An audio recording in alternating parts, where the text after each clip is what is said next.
Assalamualaikum warahmatullahi wabarakatuh. Perkenalkan kami dari kelompok 6. Di sini ingin menunjukkan laporan hasil training dan testing pembuatan model ANN kami. Bisa langsung kita lihat awalnya, yaitu datasetnya. Pendahuluan. Dataset yang kita pilih adalah disease symptom dan pasien profile dataset. Itu dataset yang fokus ke diagnosis pasien. Terdiri dari 349 data. Dan tiap baris datanya itu ada gejala ininya, riwayat medis, ada indikator kesehatannya dan sebagainya. Di sini ada penjelasannya, itu ada inputnya gejala yang diantaranya ada fever. Fever itu demam, kok batuk, kelelahan, dan susah bernafas. Profilnya itu ada umur dan gendernya, kelamin, lalu ada riwayat medisnya. Lalu outputnya nanti ini akan variabel positif atau negatif. Nah, ini pemrosesan awal datasetnya, yaitu tahap-tahapnya. Yang pertama itu ada transformasi data. Jadi karena ANN itu nggak bisa baca ini, cuma bisa baca numerik, jadi di encoding dulu ke number. Jadi yang iya atau tidak itu kita ganti 0 atau 1, 0 atau 1. Dan ada juga fitur ordinalnya, diganti nilai berurutan. Dan targetnya, outcome-nya menjadi negatif 0, positif 1.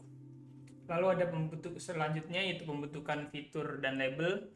Outcome variabelnya itu ditaruh di X, dan kolom lainnya itu outcome variabelnya di Y dan lainnya di X. Lalu skalaan fitur scaling itu menggunakan standar scaler untuk menstandarisasi fitur, memastikan edge tidak mendominasi fitur biner. Dan bawahnya lagi, dan ya yang sangat penting itu di sini konfigurasi model itu. Lalu terakhir itu pembagian datanya, jadi 80% itu akan digunakan untuk pelatihan dan 20% itu untuk ujinya. Berikutnya bisa dilanjutkan, Jody. Nah, untuk landasan teorinya ini, yang pertama itu adalah metode yang digunakan dalam penelitian ini adalah Artificial Neural Network atau AAN dengan pendekatan Supervised Learning untuk kasus binary classification. Nah, di sini ada input layer yang di bagian pertama atau input layer hidden. Pertama itu ada 16 neuron dengan activation function ReLU, dan hidden layer 2 itu dengan 8 neuron dengan activation function ReLU juga. Nah, untuk output layernya ada satu neuron dengan activation function sigmoid. Sigmoid ini cocok untuk klasifikasi biner karena menghasilkan nilai probabilitas antara 0 dan 1.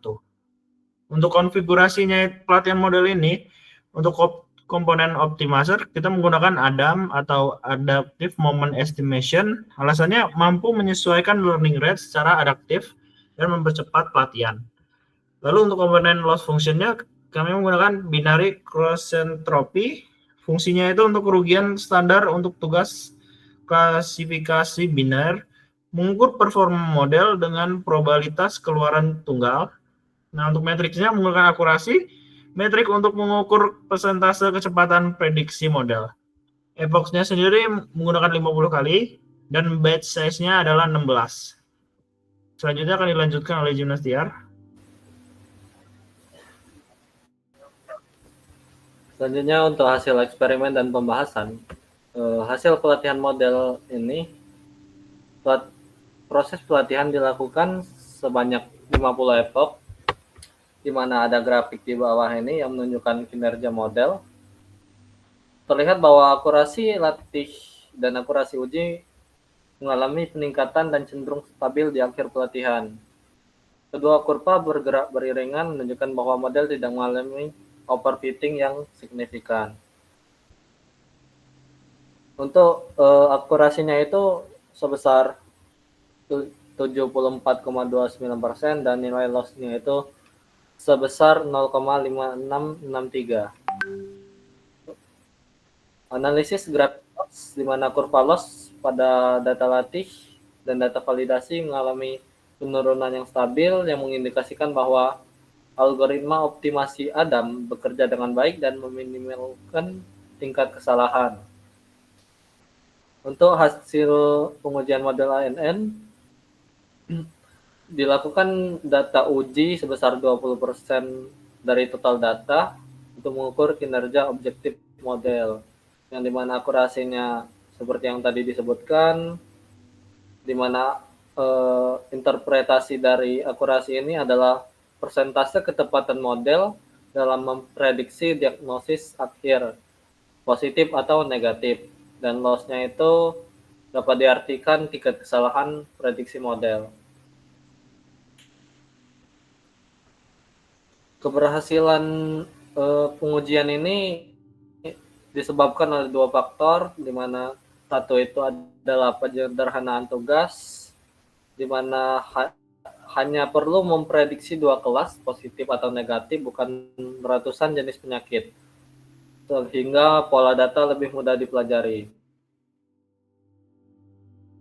Standar scalar, yang dimana langkah ini efektif menyeimbangkan pengaruh fitur edge dengan fitur biner yang lainnya, yang krusial untuk konvergensi yang cepat dan akurat.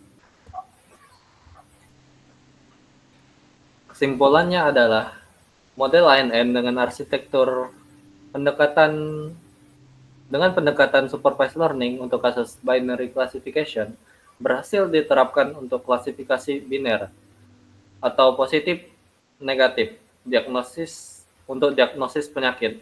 Model ini menghasilkan akurasi 74,29% dan loss 0,5663 pada data uji, menunjukkan kinerja yang memadai untuk tugas prediksi biner.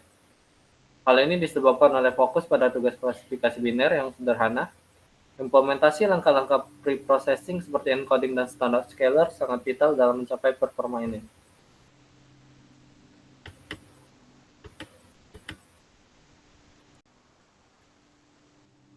Oke, sekian dari presentasi laporan kami. Maaf jika ada salah kata atau salah penjelasan. Kami tutup. Wassalamualaikum warahmatullahi wabarakatuh. Terima kasih.